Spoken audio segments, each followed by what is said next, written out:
What's all this about? Where is he now? He's up in his room, packing. He's drunk. He's crazy. Donald, what can we do?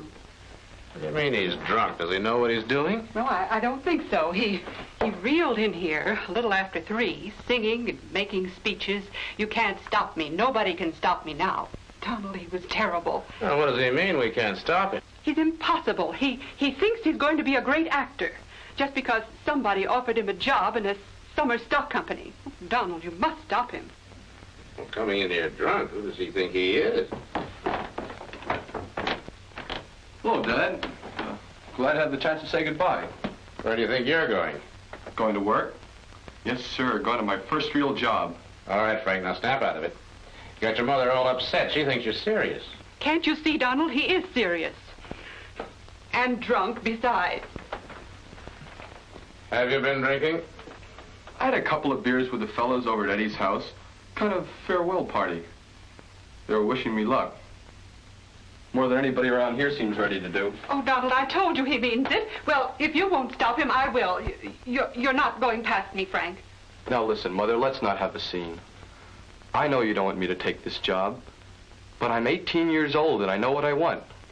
I want to be an actor, not a lawyer. I don't want to spend the rest of my life in a law library just because you think it's a nice job with a safe future. Frank, you're talking to your mother. I'm sorry. I'm just trying to tell her I've made up my mind. How can you make up your mind? You've been out of high school exactly 3 days. Don't you think we know something about the world? Look, Dad, you may know all about the world, but you don't know anything about me. You live in your world. I have to make mine. But we want to help you make yours. Maybe you do. But this is the first time you ever mentioned it. Come on, Dad. I know you hate your job down at the paper, but you're stuck with it. How can you help me do what I want to do? I want to be an actor. So long, folks. And anyhow, I wish you luck.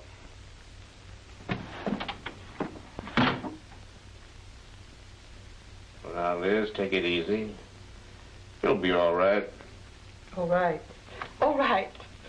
Everything will be all right. I might have known better than to ask you to help me.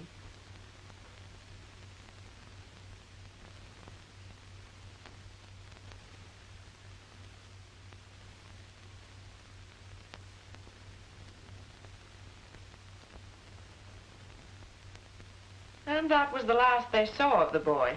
He hasn't written home. That was about a week ago? Exactly 10 days. He left on a Saturday, and Mrs. Cooper came in last Monday, and I saw her again yesterday. She's awfully worried about the boy, almost hysterical. So I agreed to phone. Where is the summer theater? At Lake Marion. It's called the Little Theater in the Woods. Oh, sure, I know the place, and Bill Lockhart who runs it. I could easily call and ask him if the boy arrived safely. Would you? And tell him to tell the boy you phoned, if you don't mind my supervising the supervisor. Why not? And you're right. We shouldn't go behind the boy's back. Are there other children? One, a girl 16. Mrs. Cooper's barely mentioned her. What's your impression of Mrs. Cooper? Well, she's particularly upset now. But I think she's always a bit tense. She's in kind of worry about everything. So she tries to settle things by being strict and bossy. And her husband? I see him today for the first time. But Mrs. Cooper says she can't count on him, that he keeps aloof from the family and leaves all the responsibilities up to her. She feels hurt and left out and unloved. Now she's really frightened by the boy's rebellion. No matter what kind of person Mr. Cooper is, I think she needs a warm, reassuring relationship for a while. Very good. Let's talk it over again after you've seen Mr. Cooper. I'll call you as soon as I've reached Bill. If the boy's all right, the lake may be a good place for him at the moment. I agree.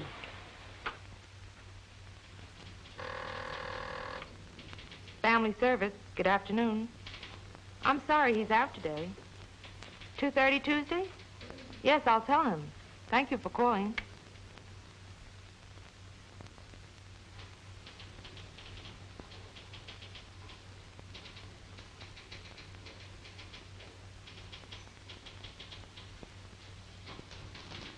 Can I help you, sir?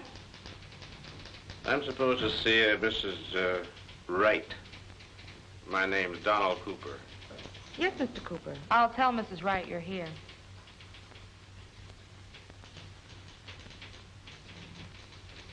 Mrs. Wright, Mr. Cooper is here to see you. Thank you.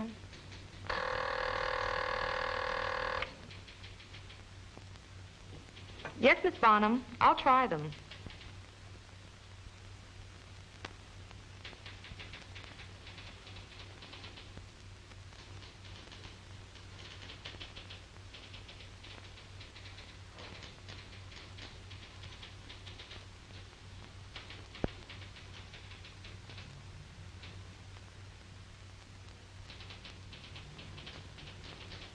How do you do, Mr. Cooper? I'm Mrs. Wright. Family service. Good afternoon. Just a minute, please. I'll see if she's in.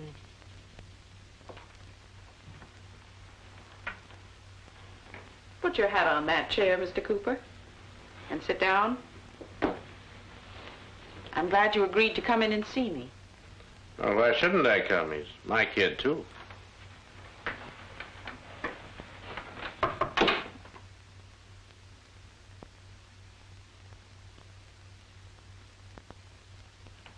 We just had news about Frank. A few minutes ago, we phoned the theater. The director says Frank's been there since last Saturday and is doing very well. Well, that's a relief. At least now I know he's there. He might have written or phoned himself. Young people sometimes aren't very considerate. Considered he was downright rude. Oh, not his fault, though. What do you mean? That's the way he's been brought up. He's been babied, spoiled. His mother's fussed over him ever since he was an infant. Too much, do you think? Much too much. She can't leave him alone. She can't leave anybody alone. That's another story. Well, I'd like to hear it. No, there's no use. I know you've heard Elizabeth's side, and you want to help us patch up our troubles, but this marriage is through. It can't be patched. You may be right. But as I said before, I'd like to know a little more. Let's hear your side. Oh, I've got no special side. I'm not fighting Elizabeth. She means well. Just can't take it anymore. Oh, I'll pay up, mind you. I'm not running out on Elizabeth and the kids. There's no other woman. I just had it. I'm fed up. Why not tell me what's happened in the last few weeks? Well, we had a big fight about Frank. After he ran away, well, I guess Elizabeth told you. She didn't want him to be an actor. Well, how did you feel about it? Did you think it was a good idea? Well, how should I know? The kid's only 18. He just decided to cut bait and go. Well, naturally, she was upset. She believes a lot in sensible jobs and security and all that. And don't you? Well, she worries about those things too much. Now, that night after Frank left, I was thinking about it after supper. Suddenly, the whole picture came clear to me. I found myself getting angrier and angrier. What were you angry about? Frank was right. She was starting to ruin the boy's life. Just as she'd ruined mine. Scaring him with words like security. Keeping him from doing what he wanted to do. The whole deal was familiar to me. I've lived through it myself. What happened that night? Well, at first I tried to be reasonable with her. Oh, look, Liz, all I say is let's give the kid a chance to show what he can do. People like to think for themselves. They want to feel free. Free? Exactly. Free to pick up habits that will ruin his life. What in the world do you mean? I mean learning not to work. Learning to get up at noon. Drinking. Showing off all the time. Oh, Don, you know what actors are like. Well, as a matter of fact, I don't. How's the boy going to settle down to a real job when he's finally found out he's got no talent?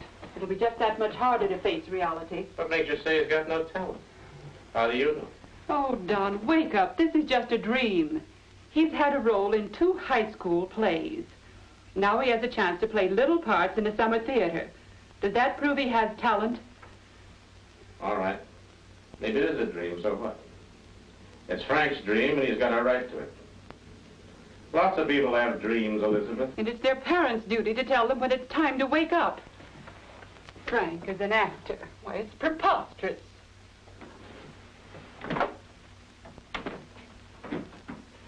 Look, Elizabeth. What's preposterous is your fantastic notion that you were born with some magic gift for knowing what people are.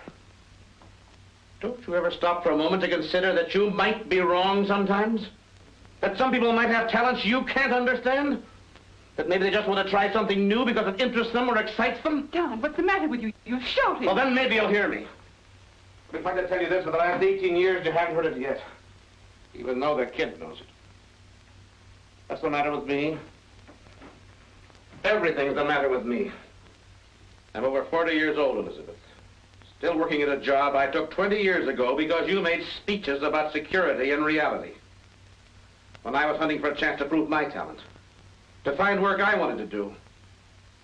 You know, I just might have made a success of that farm newspaper I wanted to start. I might have found work in the country where I liked living. But no, it was always too risky, not safe, not sure. And now I'm still selling advertising week after week to the storekeepers that pass for merchants in this city. Is this your idea of reality? Because if it is, then I don't want your reality. I hate all this. Don, you don't know what you're saying. I know exactly what I'm saying. I hate the way I live, the way I work, everything I do. And I've hated it for a long time, Elizabeth. All these years you stopped me at every turn with your line that it's all for the children. And now you start all over again doing the same thing to them you did to me. Did to you? Yes, and I'm not going to let it happen. I'm going to protect them from your great gift for knowing how they should talk and think and breathe. You're not going to push the kids around too, Elizabeth. Not if I have to break up the family. Don?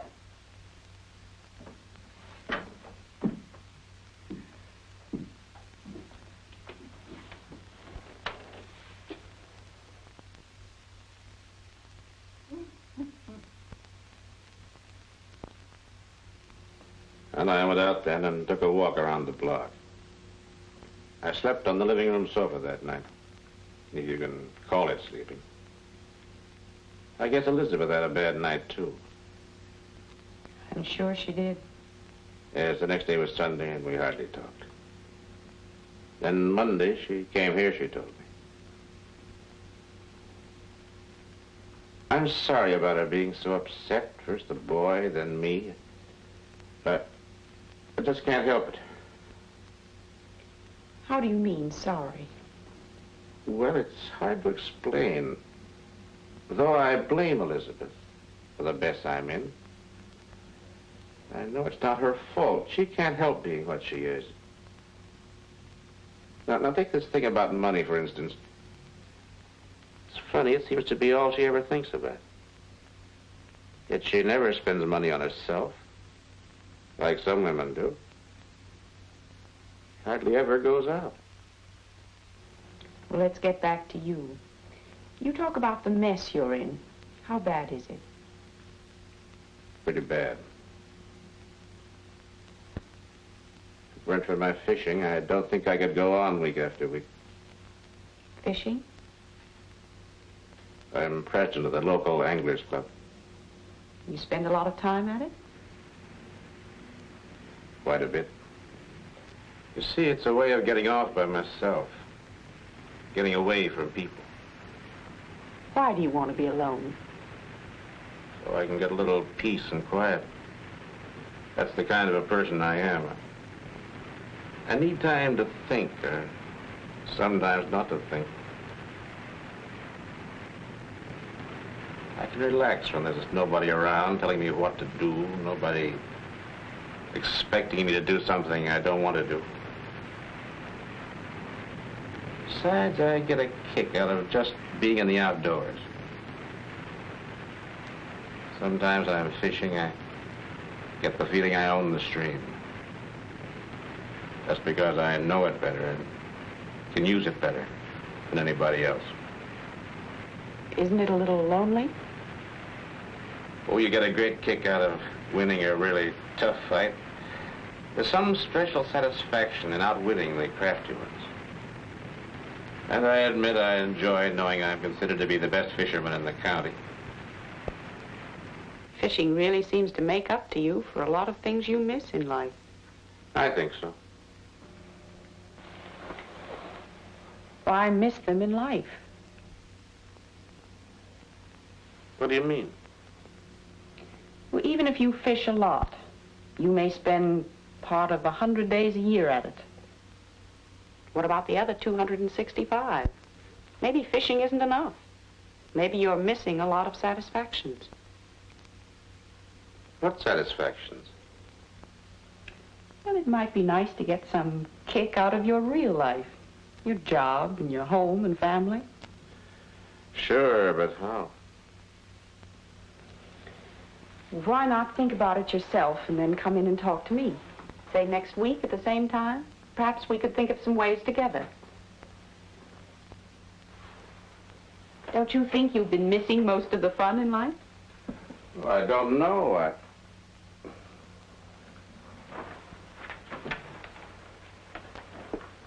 You know, you make me feel like a quitter. Not a quitter, I hope. Someone who hasn't quite learned to enjoy life, let's say. Goodbye. Goodbye.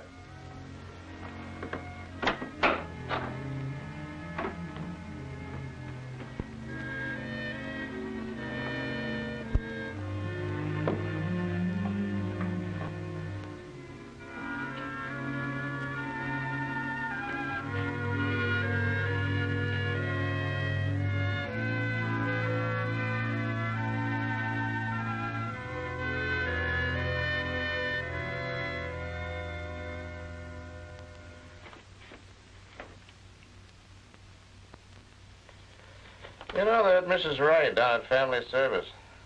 She's no fool. She's a very sensible young woman, I think. Yeah, I've been there 4 times now. I'm still quite impressed. I like the way she thinks about things.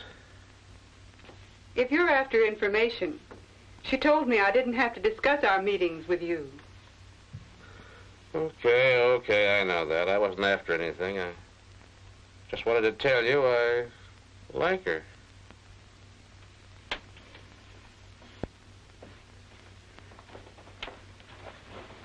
I'm sorry, Don. I didn't mean to be cross. I'm just so upset these days. I don't seem to know right from wrong anymore. I never dreamed I'd talk to a stranger about our personal affairs. Neither did I. About Frank. About his running off to act. You know, I never told you, but it was Mrs. Wright who helped me to get over it. She did? Yes. She was the one who suggested getting an outsider's opinion about Frank's ability. So I went to see Mr. Kent, who coached the school plays. I went to his house. What did he say? Well, he said Frank showed a real flair for acting. He wouldn't call it talent, mind you. Not at this stage, but he considered it a real flair. I wonder where Frank got it. Well, as a matter of fact, you know, my father was a wonderful speaker. Yeah, I remember. But I still don't think acting is any life. It won't be too late for him to start college in the fall. You don't give up, do you, Elizabeth? Oh, Don, I only want the boy to be happy. Well, I don't know if people can change. She's trying, that's obvious, but doesn't mean much. What about you? That's what I mean. I'm not changing much either. Oh, I made a lot of good resolutions, but they don't come to anything. Well, maybe it's not as easy as you thought it was. We talked about that a few weeks ago. Well, now take this one thing, this business about Frank. You asked me questions about him, and I was stuck. I didn't know the kid at all. So I made up my mind to find out something about him. What did you do? Well, there's pretty good fishing up at Lake Marion. So last Saturday, I thought I'd try it. As long as I was up there, I thought I might as well have dinner with Frank. I tried to talk to him, but it was like an Indian powwow, mostly grunts. What did you talk about? And I guess I talked about fishing. You know, lures, tackle, stuff like that. We listened, but I could see he wasn't interested. He kept talking about a play by Shaw he's going to have a part in. How about your job? Is it going any better? Oh, pretty good month this last one. Same grind. Your heart isn't in it? No, but it's a living. You know, maybe Elizabeth was right. With almost no capital, starting a paper like I've been dreaming about. It's pretty risky these days. Would it take much? Oh, several $1,000s.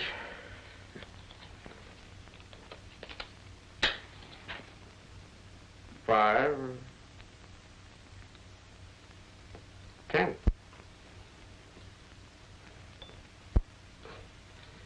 You know, it's funny, but I don't really know. Haven't you ever tried to work out an estimate? No, I haven't. You know, maybe I don't want to know the cold facts. Whenever I think about it, I get scared. I think maybe that's been going on for years. My being scared, I mean. Maybe it had nothing to do with Elizabeth at all. Could be. Funny thing to have to admit. Being scared.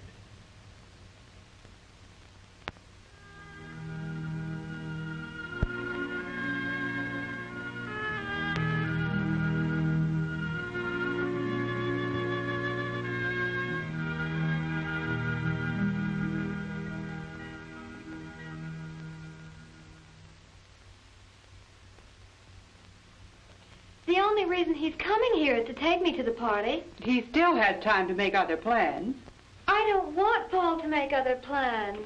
I know you don't. Could you please move your argument to some other room? This is awfully important work I'm doing, and this table's the only place I can do it. I'm sorry, Donald. I'm just finishing up. Besides, I've made up my mind. Mother, you can't do this to me. Come into the kitchen, Phyllis. There's nothing wrong with Paul. What's wrong is his age. You've just turned 16, and he's 20. You're in high school, and he's in college. It's just not right for you to keep going out with a boy, with a man who's that much older than you are. Oh, Mother, you don't know what you're talking about. Phyllis? I'm sorry, Mother, but you're not being fair to Paul. He's Mary Ames' cousin, and you always said you liked the Pringles. By the time he's out of college... You'll be old enough to decide who you want to go out with, and in the meantime, I think you might listen to me a little. Elizabeth, could I speak to you a minute alone? Now, Donald, I have a perfect right to object. Of course you do, but leave us alone for a few minutes, Phyllis. Oh, Daddy, you don't... Phyllis, you heard me. Nobody understands me. Well, what I can't understand is, with all these boys in her school and all these friends of Frank, you think she'd find someone we know. Well, sure, but maybe we ought to let her go this time. Once she can brag about going out with him, she'll probably call it quits. You know how anxious she is to collect new dates. The way these kids carry on nowadays. You really think it's all right? Yes, I think so. It all gets so complicated. Well, these problems seem so important now, but in a few years we'll laugh at them. Well, I only want them to be happy, but I always seem to be fighting with them about something. Well, they're just exploring, Liz. They don't really know what they do want. I guess no one can learn without making mistakes. That's what Mrs. Wright says. They have to find out for themselves. And most people do. I know that's what you think, too. That's why we fought about Frank. Now, I just try to avoid the dangers that I see ahead, and I get so frightened when I think of Frank or Phyllis getting into any real trouble. That's because they're your kids. Well, Mrs. Wright says it's partly that, but maybe it's also because I'm too easily frightened for them and for myself. But why should you be frightened? I shouldn't be, that's just it, but often I am. You know, I think of myself as being all alone, taking all the responsibility, doing all the worrying as if all the rest of you were children. Well, that's partly my fault. I've kind of left the worrying to you while I fished or dreamed of a never-never land. That's what I'm trying to make up for now. Not much good at it, I guess. But you are, Don. You are. Well, now take this Phyllis business. Should we let her go? Well, if you think it's all right, I think so, too. And what about... Well, as long as he's going on to college, I'm satisfied. Even if he doesn't take law? Well, you don't think I give up that easily. A new job? Well, it's not exactly a new job. Just went down the corridor to the next office and created something. You've got me confused now. You were the one who suggested it. I was? Kept on talking about the importance of finding satisfaction in my own work. Well, I stewed about that for a long time. You see, what I wanted wasn't advertising. It was a farm paper. It was work that would get me out of town. So then I got an idea. Why not use the spot I was already in? I still don't understand. And I went next door and sold TR. You know, my boss, the publisher. On an idea for increasing advertising revenues. He listens to me on things like that. So I told him about the number of potential readers we were missing in the 50-mile radius around the city. Country people who didn't care for our society pages or our stories on city politics. Why not a supplement for them twice a week? Rural news, farm features. The added circulation would boost advertising rates across the board and get us additional accounts besides. It was a tempting plum, and he reached for it. So for the next 6 months, I'm concentrating on the Examiner's new downstate supplement. It's a real chance. It certainly is. I hope it works out. It's all due to you. A minute ago, you said you created it yourself. That's right, I did. Then let's say with your help. Oh, I almost forgot. Could you postpone my next appointment at Elizabeth's for a few weeks? I'm making a little trip to see how other countries' papers are run, and she's coming with me. Wonderful. It'll be the first time we're away alone together since the kids were born. We'll have a good time. And call me when you get back. Goodbye. Goodbye.